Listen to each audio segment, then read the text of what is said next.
محترم او کچر تخذ او خاوند دا غواړي چې موږ د مینې محبت زندگی تیر کو او ټول دنیا ځان ته حیران کو نو د هغې د فرد یو خبر خیال ساتل هغه ډیر ضروری دی. هغه دا محترم چې د یو بل لپاره به هر قسم قرباني ورکړي، د یو بل خیال بساتي او د یو بل سره به جنگ جګړې نه کوي. محترم دا د هر یو کار یو معمول وي په هغه کې به خامخا معمولی جګړې راځي، لیکن کچرته په دغه وخت کې د صبر نه کار واخیستل شي او د یو بل نقطه نظر باندې ځان په کولو کوشش وکړل شي نو دې سره به بیا اختلاف نور هم زیات شي. او کچرته د صبر نه کار واخیستل شي نو ټول مسائل به حل شي. او محترم دا بهترینه نسخه ده.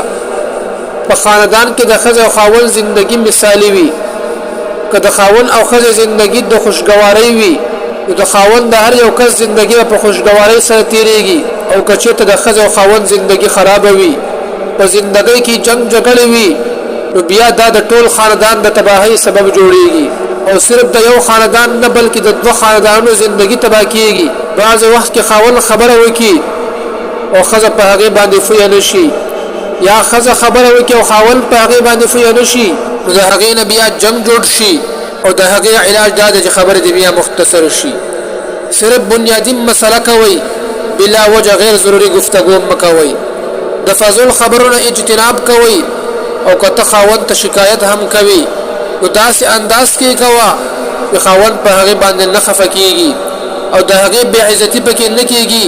چېرته هم په خاوند باندې الزامات مه لګوه، بهتره دا ده چې کولا او زړه سره خبرې وکړي. خاوند ته غصه مه کوه، که چېرته د خاوند غصه کو اگر چې هغه په غلطه وي لیکن بیا هم هغه خپله غلطي نه مني او په ضد کې به راشي نو خبره بیا ډېره مخکې لاړه شي.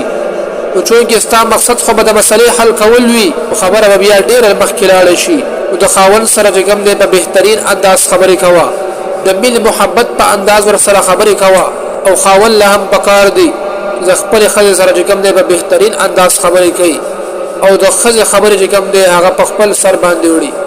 ښځه چې څه خبره کوي نو دا ورته چې کوم دی پکار دی چې ښه وکړي، دا نه چې سړی په ضد کې راشي او خبره خرابۍ طرف ته لاړه شي. هغه محبت هغه په نفرت سره بدل شي. نو کوشش پکار دی چې په زندګۍ کې به د یو بل غلطیانې هغه په سر باندې وړئ، یو بل ته به شکایتونه نه کوئ، او که شکایت هم کوئ په داسې انداز سره کوئ چې یو بل ته خفګان ونه رسي او په هغې سره د یو بل اصلاح وشي.